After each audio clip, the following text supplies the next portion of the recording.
by now, the NBA Finals are finally over. We have a winner.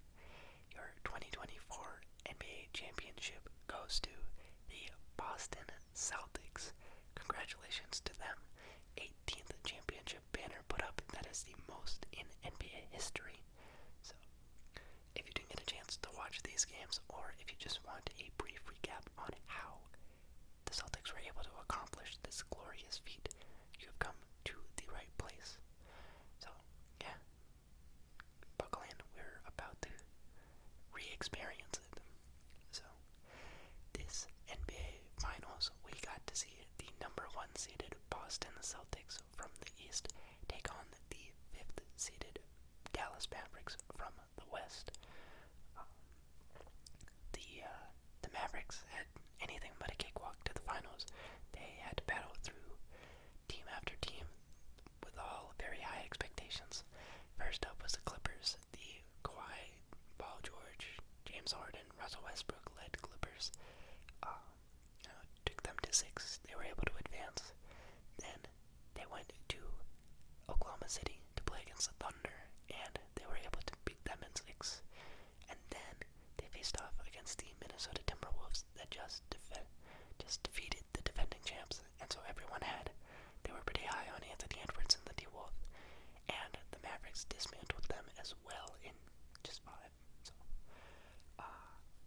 that is that, very impressive postseason run from Dallas. Kind of an underdog Cinderella story.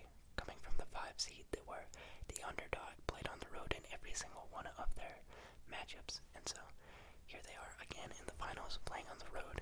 The Celtics, on the other hand, very dominant path to the finals. They took down the injured Miami Heat in 5, no Jimmy Butler. Then they went to go play against the New York Knicks. No, that's not correct. The Cleveland Cavaliers.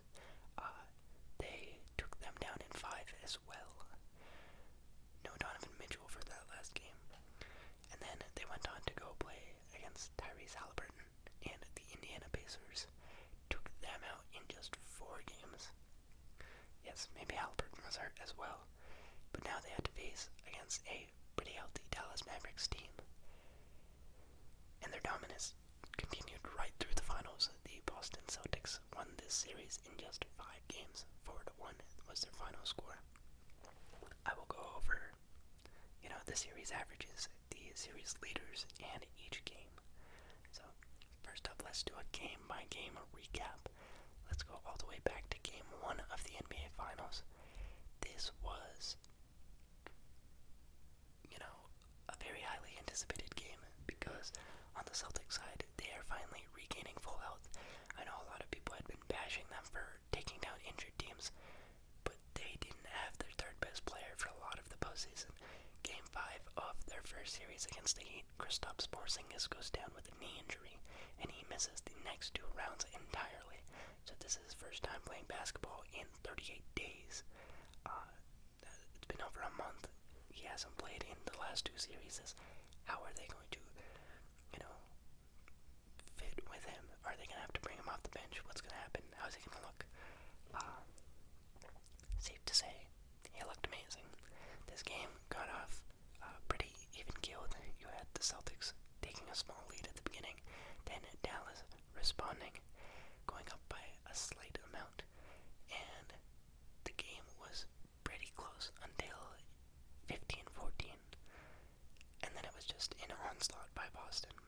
Boston really took over halfway through the first quarter, built up their lead throughout the entire second, and amassed a lead of as large as 29 points.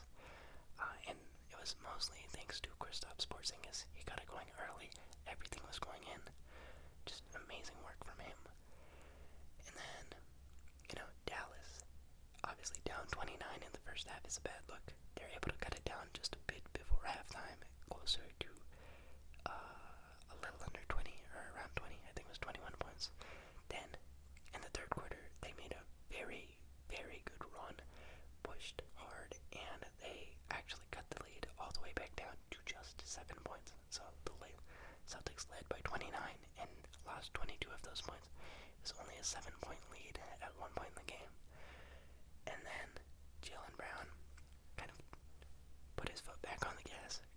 Celtics ship steering the right way once again, and so they quickly took their lead back up to 20, and they were able to ride that out to the finish. So game 1 ends with a final score of 107-89, an 18-point victory in favor of the Celtics. Pretty dominant. Kristaps Porzingis looks great. Tatum did not play well. A lot of the Celtics role players played really well. Tatum himself didn't play amazing, shooting very inefficiently. And on the Mavericks side, no one played well except for Luka. He had no help at all. So going into game 2 now, we have a couple things to figure out. Will Tatum continue this trend of kind of playing horribly in the finals? Not to say that he wasn't effective. He was very good in facilitating, and he played a lot of minutes. He was definitely an important factor in game 1. But for some reason, he puts up tour dates in the finals. So game 2, we see Dallas come out to a pretty strong start. They take a lead of as large as 7 early in the game, and they kind of hold that through the entire first quarter. Going into the early parts of the second quarter, now the Celtics are starting to come back a bit. It is back and forth, and the Celtics end up with a very minor lead. Heading into halftime, a 3-point lead, I believe. And so far, it's the Boston Celtics non-stars that are taking the glory.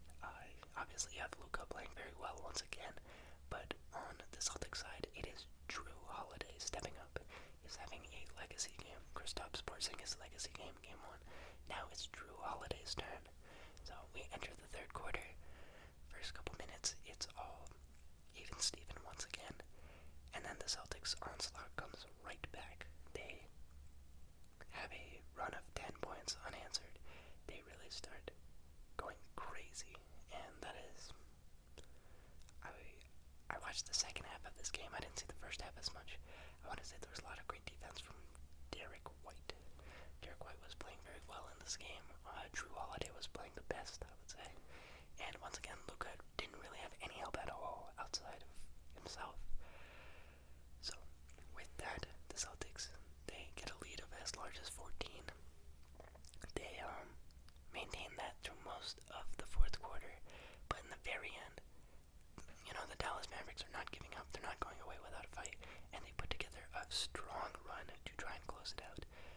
They were down as much as 13 with 5 minutes left, and they managed to cut it down to just 5 points in a minute left in the game. So it was doable. It was definitely doable. But with a minute left in the game, I think PJ Washington goes up, tries to go for a dunk or a layup. Derek White gets a block. That block turns into Jaylen Brown layup, and with that, less than a minute, 7 points, the game is over. So, Celtics won game 1 very handily, without much effort, it seemed like, for certain parts of it. Game 2 was a bit more of a struggle. Obviously, they got off to a huge lead again, but it was at least close in the finish. So, with that, we go to game 3. And game 3 was kind of similar to game 2. This is the time where we actually see Kyrie Irving step up. He is finally playing a good supporting cast member to Luka. It's his best game thus far. He was really not doing well at all in the first 2 games. Tatum was getting a lot of slack for his poor performances, but arguably Kyrie was playing much worse through the first 2 games of the series. So, Mavericks start off hot. They get out to an early 13-point lead, and so they lead, and they quickly lose that lead. It's down to just 2 points, 3 points by the end of the first quarter, and then they still mostly control the second quarter. The Celtics go up by 2 points for a little bit, and the Mavericks take it right back. The Mavericks end up with a 1-point lead heading into halftime, I believe. And so, we start the third quarter. It is now back and forth, very back and forth. Every basket, another team is taking the lead. You have to wonder who's going to go off, who's going to go on that crazy run now.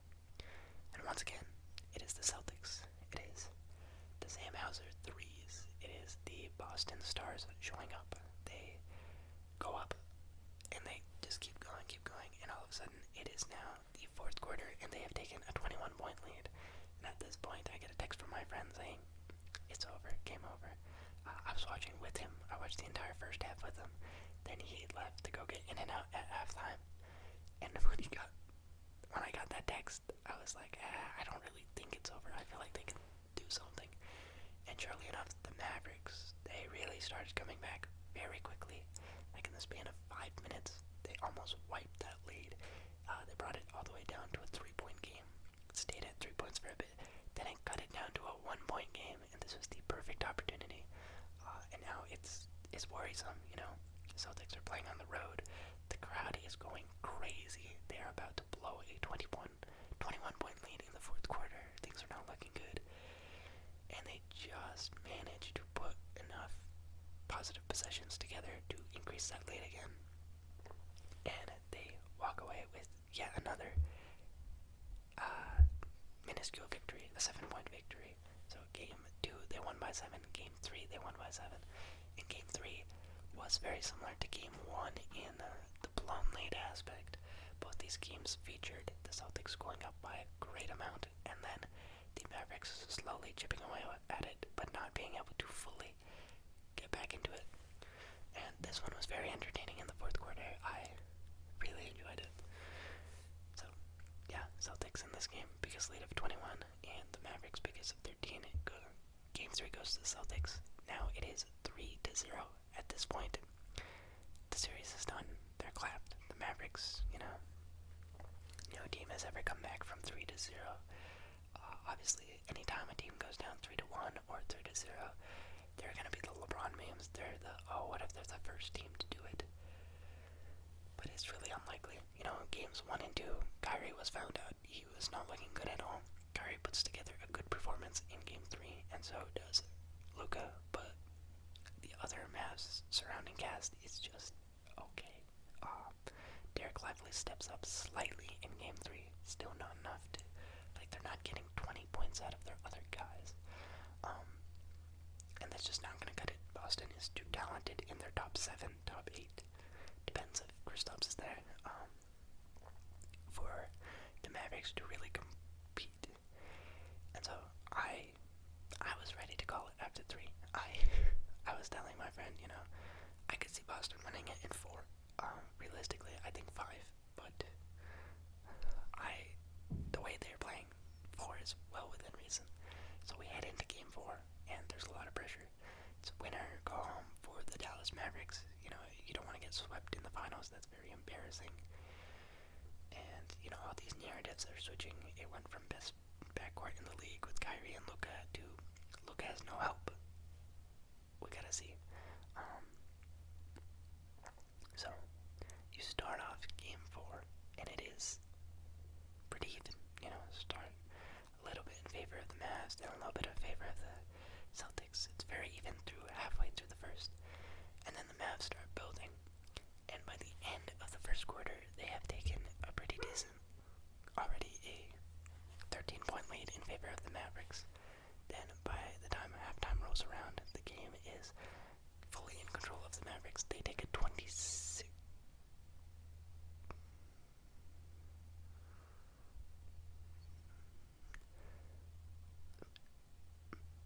Something seems wrong about this. Oh, okay. Sorry, I can't read.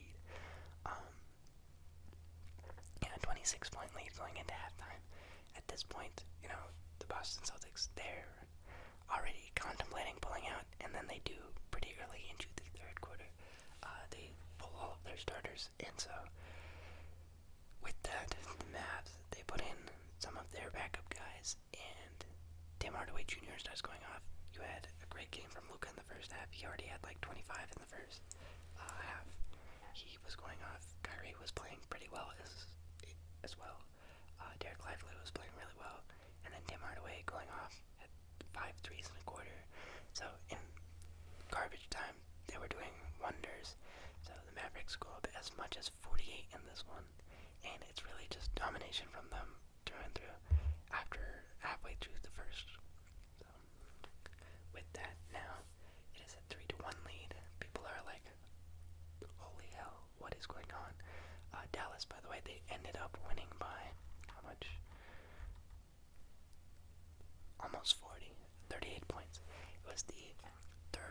largest victory in NBA Finals history.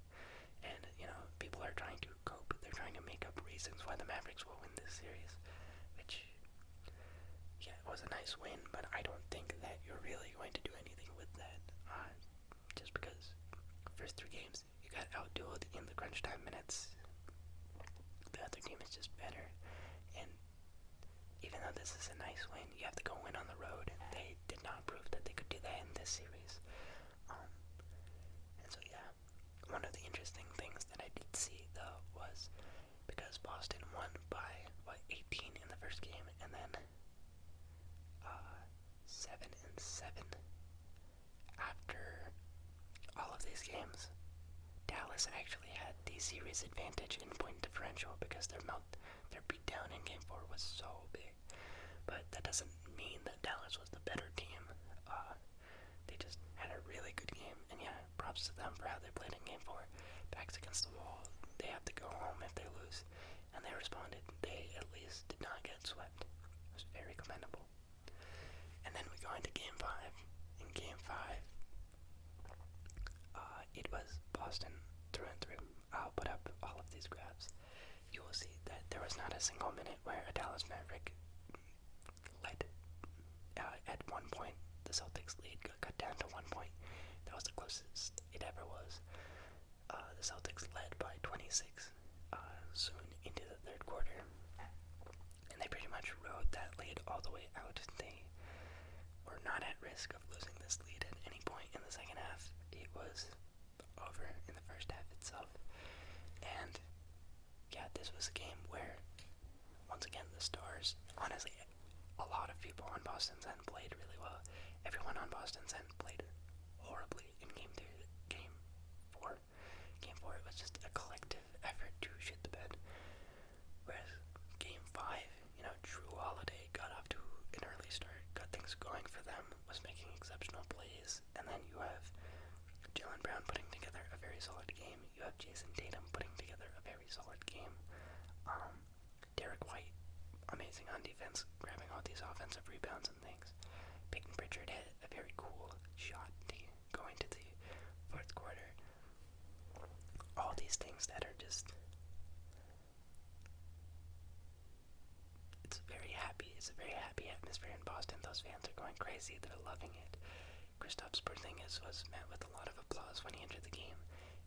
How did I forget this? In Game 2, he tweaked his knee. So, Game 2, he tweaks his knee, he goes out. He is out for Game 3.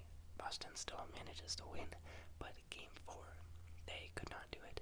And the Celtics, seeing this, knowing that he got full rest for 2 games, they're like, yeah, he's ready to come back. He comes back, and he makes an impact on the game.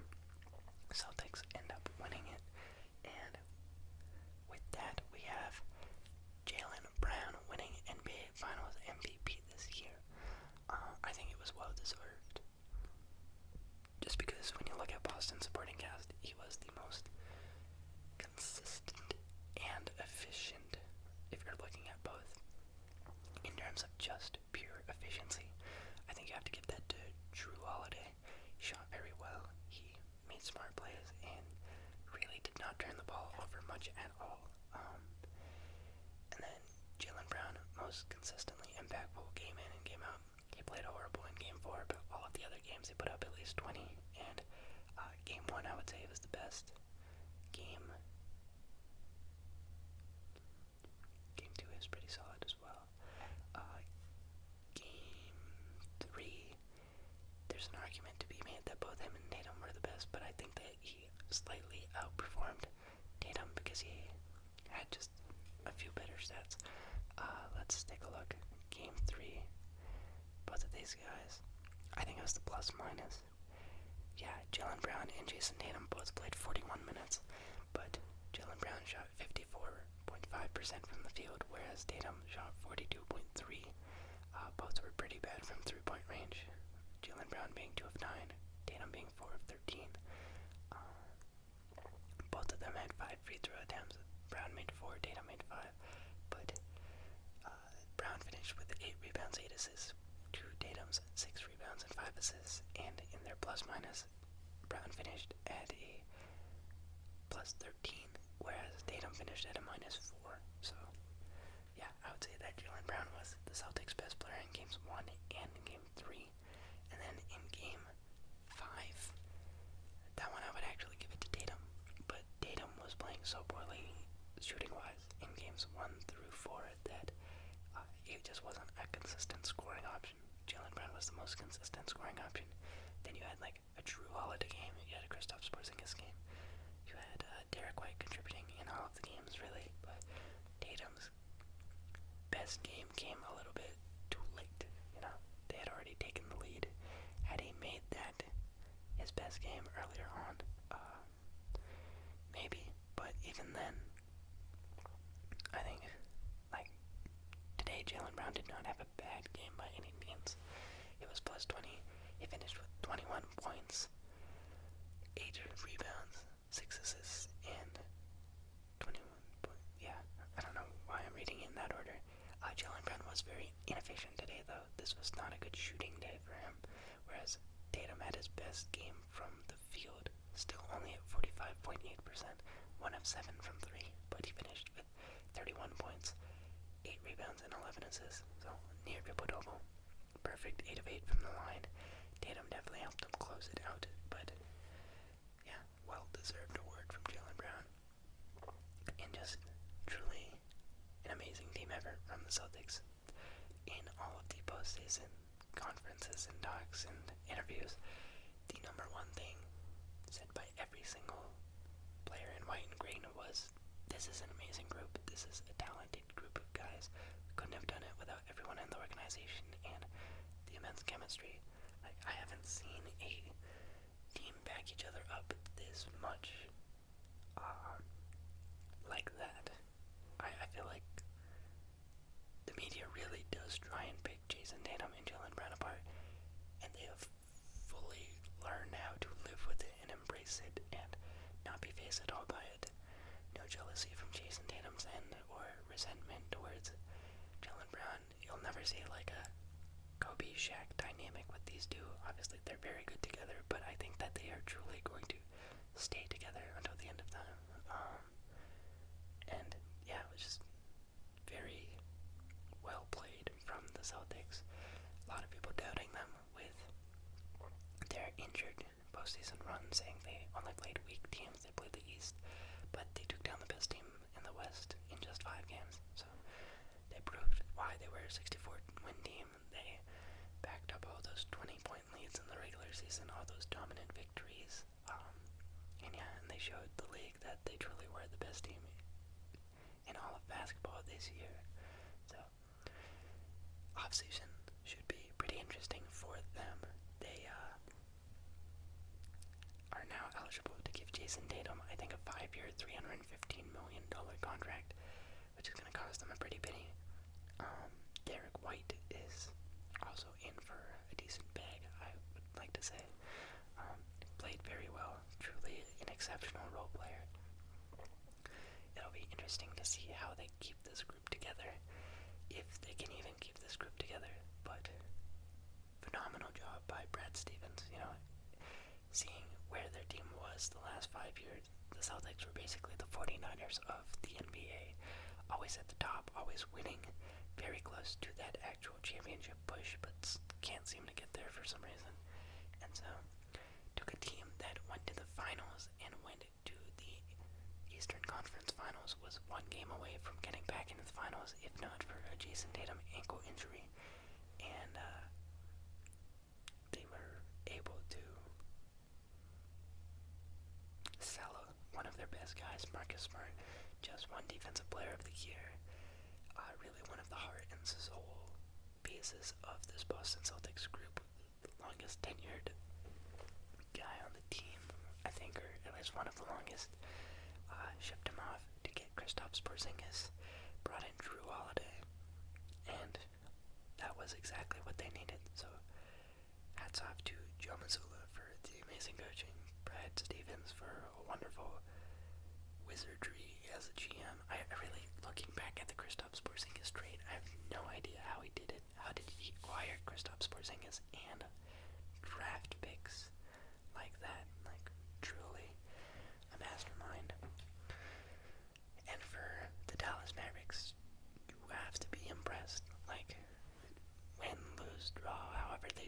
the finals. I did not have them going to the finals. They exceeded my expectations. This is a team that didn't even make it to the playoffs last year. You added Kyrie halfway through the season. It did not go well. And then this year, it was phenomenal. They, especially after the trade deadline, their defense got really good. Their pieces were all meshing. Their backcourt was a great 1-2 punch. And they made it to the finals. Obviously, couldn't get it done all the way, but next year, if you can have a more conditioned and more healthy Luka, if you can have some of these younger guys with a bit more experience, maybe add some other dudes like Dwight Powell and Tim Hardaway Jr. were really just eating up the cap space in this playoff run and did not contribute at all. Get rid of them, honestly. So, we'll have to see how Dallas retools, responds, comes back to this spot. You know, we saw them just 2 years ago in the in the Western Conference Finals. This year in the NBA Finals. I don't think that Luka goes winless. I think that he wins a chip at some point in his career. We'll just have to see when it is. And yeah, that about does it. So that is your recap. Oh, no, that is not your recap. Let me get into this part. Series averages. So now that it's all said and done, you know who won each game. Let's just briefly go over what each team finished with. For the Boston Celtics, you have them averaging 101.6 points per game in this final series to the Mavericks 99.2, which is not a big difference at all, just 1.4 points. So, in the end, it was very close. Obviously, the games itself, it was like 2 big Boston victories, 2 small Boston victories, and 1 gigantic Mavericks victory that evened things out, but it really wasn't that close of a series. Then in the rebounding department, you have the Celtics notching 41.2 boards a game to the Dallas Mavericks 43.2 boards a game. And finally, the assists is really where the Celtics stood out from the Mavericks. The Celtics averaged 24.2 assists a game in this series to the Mavericks 16.8. And yeah, that's kind of reflected in Luka's assist numbers. Luka, across the season, across previous seasons, he's been a high assister, 8, 9, 10, even 11. He can really get up there in his assists, but he just had really no help in this series, aside from game 3 and 4 when Kyrie finally got it going. Games 1, 2, and 5, Kyrie was a dud, a no-show. Most of the other Mavs role players were just, lights were too bright for them. They did not play well at all. Game 5, he got a little bit of help from, Josh Green. I always confused Jaden Hardy and Josh Green, but I think it was Josh Green. Made quite a few threes. So, it's hard. It's hard on Luka. You know, he does a lot, and he doesn't get recognition for it. He is unable to win MVP. He is unable to carry his team to a finals victory, even though he's trying his hardest. But I think we'll see him back, and I think we'll see him win at some point. Luka finishes the series averaging 29.2 points per game, 8.8 rebounds per game, and 5.6 assists per game. And then the other series leader, I think, just by totaling the stats, was Jason Tatum. He finished with 22.2 points per game, 7.8 rebounds per game, and 7.2 assists per game. Really, the series leader is Jaylen Brown. He was also better on defense by a little bit, matching up with Luka, giving him hell at times. There was a clip from today's game where he said, "Don't take me out. If Luka's in the game, keep me in the game." So, yeah, let's compare. Jason Tatum shot 38.8 from the field and 26.3 from three-point. Jaylen Brown did not shoot very well from the three-point range, 23.5%, but he did have 44% from the field, which is a decent amount higher. Also finished with 20.8 points per game. Where's turnovers? 2.8 turnovers a game to Tatum's 3.2, and then 5.4 rebounds a game and 5 assists per game. And his plus-minus was above Tatum by 1.6. So, now I think we are truly done. This postseason. It was a lot of fun. I think this is honestly the most I've ever paid attention to an NBA season. Believe it or not. I do wish that I was able to see more Warriors success. I definitely have paid attention to the Warriors a lot in previous seasons. I think this is the most I've ever paid attention to other teams and how other teams are doing. The playoffs, I generally try and watch everyone, but through the regular season, it's like I don't really care who is doing well if it's not the Warriors. And this year, it was interesting to follow the teams, so it was a fun one. I will make another video showing off my preseason predictions. I had some preseason predictions about who was going to be in the finals and like who would make the playoffs and who would make the play-in and who would be a lottery team. Some were kind of close, some were horribly wrong. So I'll recap that, and I will also revisit my bracket, my NBA bracket challenge bracket that I made right before the postseason, in which I had the Boston Celtics winning it all. So feel pretty good about that, at least.